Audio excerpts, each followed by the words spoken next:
Hello brothers and sisters, welcome to Dangerous African Confession. What if I told you that not every prophet who claims to hear from God is truly hearing from Him? What if behind the grand altars, the powerful miracles, and the visions they proclaim, there is a dark and terrifying secret? In this episode, we have a native doctor's confession, where he takes us deeper into his word of practices and how he has several prophets as his clients who comes to him for help. He said that, for years, prophets from different parts of Africa goes to him, seeking something far beyond prayer and fasting. They go in the dead of night, clothed in secrecy, with only one request, to see beyond human understanding. But what they do not tell their followers is what it cost to open that door. In this episode, he takes us deep into the forbidden rituals, the sacrifices, and the dark river of prophets. He will reveal how men who stand before congregations as anointed vessels first bow before forces they dare not mention. This is a confession like no other. What you are about to hear will challenge everything you believe about some prophets. Are you ready for the truth? Then stay with me until the end. Before we continue, make sure to subscribe to Dangerous African Confession so you don't miss more shocking revelations. Like this video if you believe the truth must be exposed. And comment below if you have ever questioned where some prophets get their powers. Now, let us begin. I was not born into ignorance. I did not stumble upon this path by mistake. I was chosen before my mother even knew she carried me in her womb. The Spirit saw me, marked me, and set me apart for the work I do today. The truth is that I come from a long line of men who walked between the world of the seen and the unseen. My father was a powerful native doctor, feared and respected.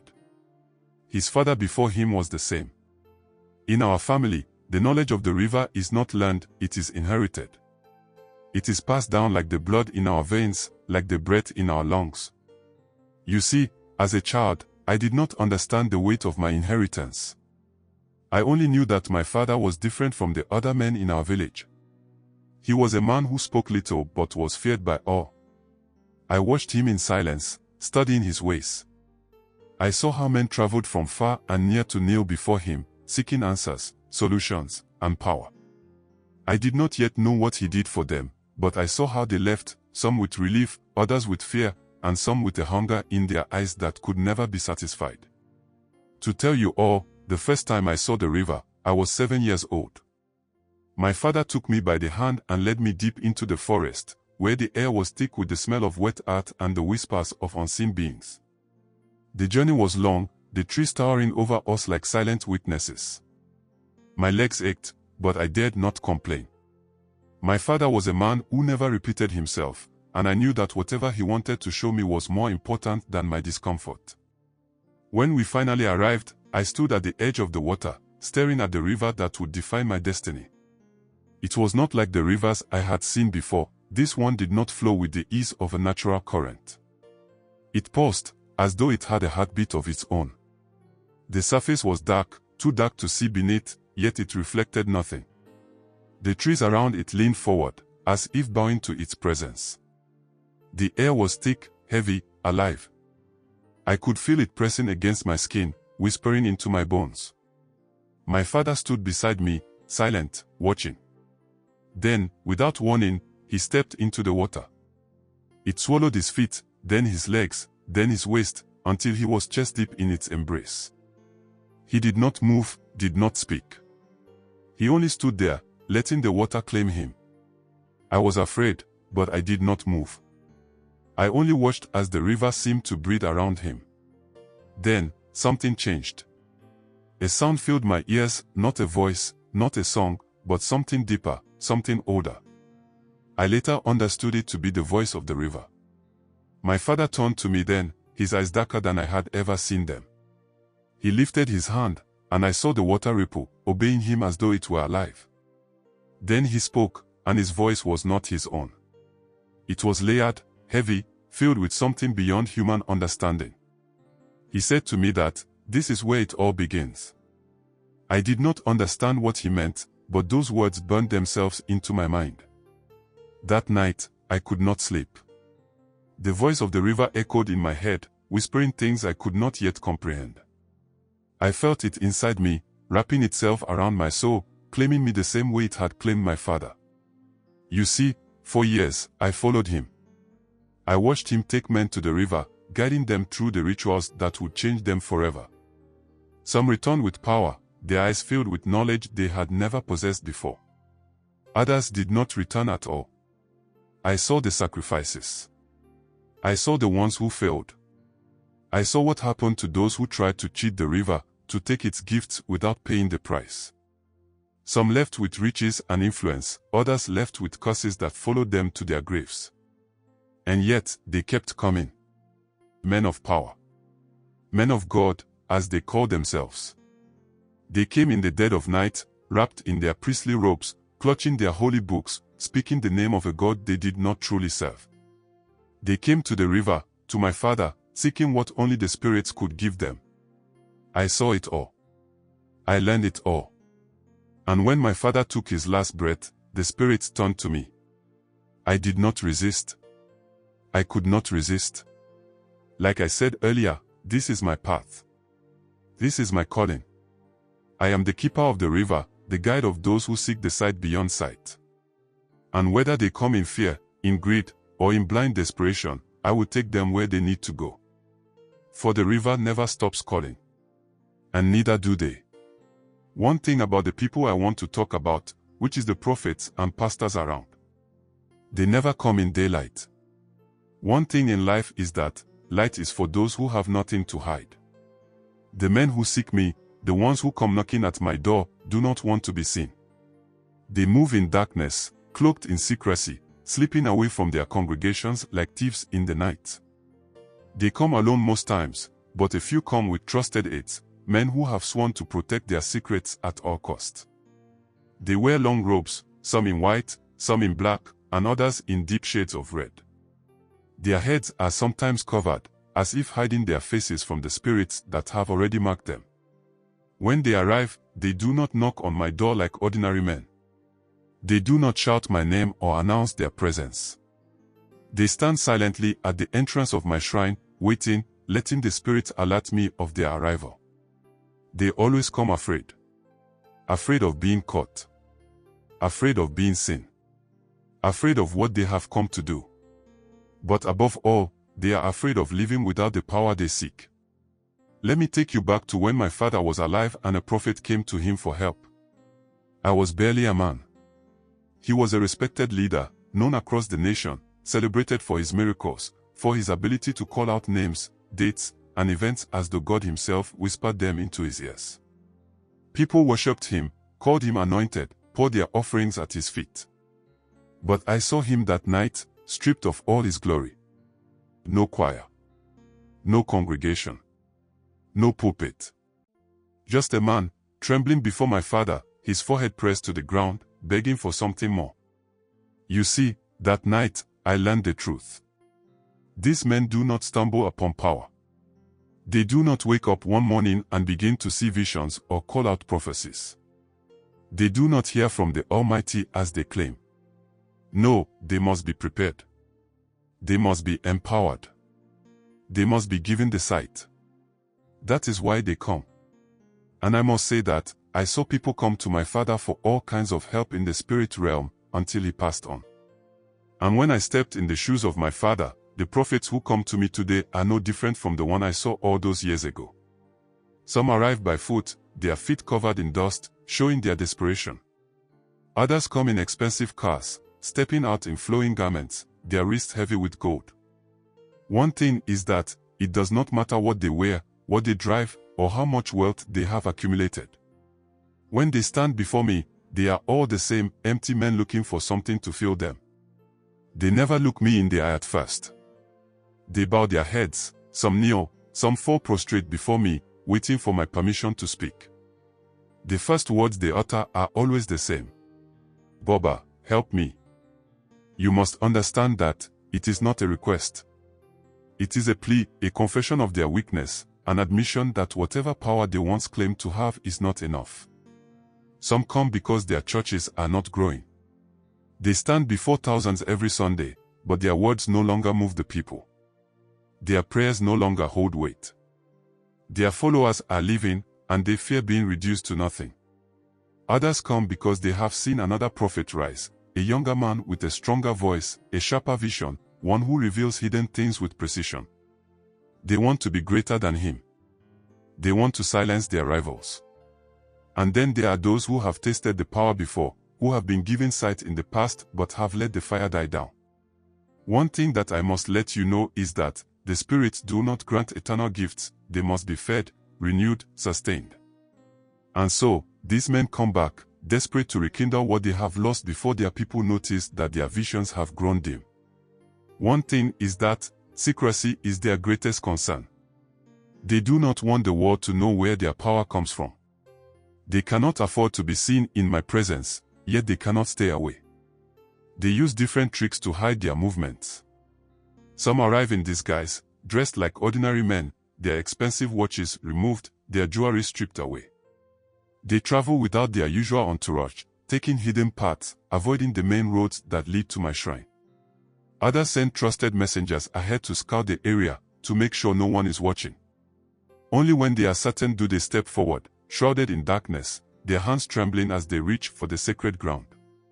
And there are those who go even further, making their way into my compound inside the trunks of cars, hidden beneath thick cloths like men being smuggled across forbidden borders. These are the ones who fear exposure the most, for they know that if their followers ever found out the source of their anointing, their ministries would crumble overnight. Now let me take you through what we do, or what I do for them, when they come to me for powers. The thing about how I work, which I learned from my father, is that, when they finally stand before me, I do not rush them. I let them sit in silence, let the weight of their choices settle upon them. They know there is no turning back.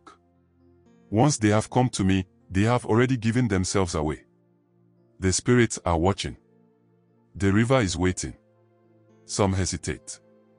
I see it in their eyes, the last flicker of doubt, the struggle between the God they claim to serve and the power they desire. But doubt is a weak man's burden. The river does not entertain weak men. I watch as the struggle fades, as they push away their last shred of guilt and give themselves fully to what they have come for. They take off their crosses, remove the rosaries from their necks, strip away anything that once connected them to their former faith. They kneel before me, eyes closed, hands trembling, and whisper the final words that seal their fate. I am ready. And once those words are spoken, there is no turning back. The river has already begun to call them. So, after saying those words, what we do for them is to cleanse their body and soul for them. One thing everybody listening must understand is that power is not given to a filthy vessel. The spirits do not dwell in unclean bodies, nor do they open their eyes to those who are still bound by the stains of their past. Before a man can receive the gift of sight, before the river can speak to him, he must be emptied. He must be purified. This is the first sacrifice they must make. When the prophets come to me, desperate for the power to see beyond human understanding, they do not realize that they cannot carry their old selves into this new realm. The spirit world does not mix with impurity. The prophets, no matter how powerful they think they are, must first be broken down, stripped of everything they carry, and rebuilt from the ashes of their former selves. The cleansing is the first test. Not all of them pass. You see, my friend, before any man steps into the river, he must remove everything that ties him to his past life. I do not allow them to wear their priestly garments. Their robes of white, their crosses, their holy books, none of these things matter here. They must enter as they were born, naked before the gods. They remove their clothes one by one, some slowly, hesitantly, as if still clinging to the last shred of dignity they believe they have left. Others do it with ease, as if they have already accepted their fate. But whether they do it willingly or reluctantly, in the end, they all stand before me as mere men, stripped of titles, of wealth, of power. You see, it is always in this moment that I see them for what they truly are: weak, afraid, desperate. They are no longer prophets, no longer mighty men of God. They are simply lost souls, standing at the threshold of something they do not yet understand. I do not rush them. I let them feel the weight of their nakedness, let them sit in their vulnerability, because the spirits must see them for what they are before they can be accepted. I must say this, that the cleansing begins with fire and earth. I take a mixture of sacred herbs, ground into a fine powder, and place it in a burning clay pot. The flames rise, thick smoke into the air, filling the room with a scent older than time itself. The prophets must inhale this smoke, letting it fill their lungs, letting it burn through their insides, letting it consume every part of them that is still tied to their past. Some cough violently, their bodies rejecting the purification. Others feel lightheaded, their minds slipping into a trance. They begin to see things, visions of themselves, visions of the spirits watching them, visions of the price they must pay. The weak ones panic. They fall to the ground, shaking, gasping for breath, their souls resisting the cleansing. I do not help them. Because, if they cannot endure the fire, they cannot receive the sight. After the smoke has done its work, I take the sacred earth, soil taken from the riverbank at midnight, mixed with the bones of those who have walked this path before them. I smear it across their foreheads, their chests, their backs, covering them in the dust of the old world. This binds them to the spirits, ties them to the river, marks them as men who have begun their transformation. Some feel its weight immediately. Their legs grow weak, their bodies trembling as if carrying something too heavy for them to bear. This is the moment some of them begin to regret their decision. But regret has no place here. There is only forward or backward. Life or death. So, once the fire and earth have broken them down, they must be rebuilt through water and blood. The river is not just a source of power, it is a gate, a living spirit that chooses who it will accept. Before a prophet can receive its gift, he must submit himself fully to it, allowing it to wash away whatever remains of his former self. One by one, they step into the water. It is always cold, no matter the season. It wraps around them like an unseen force, claiming them, pulling them deeper. They do not know that they are not simply bathing. The river is examining them, weighing their spirits, deciding if they are worthy. I watch from the shore as each man wades in, his body shivering, his heart pounding. Some stand still, waiting for what comes next. Others close their eyes, whispering prayers to a God who no longer has a place in this process. Then, the blood is added. It is not human blood, not yet. That sacrifice comes later.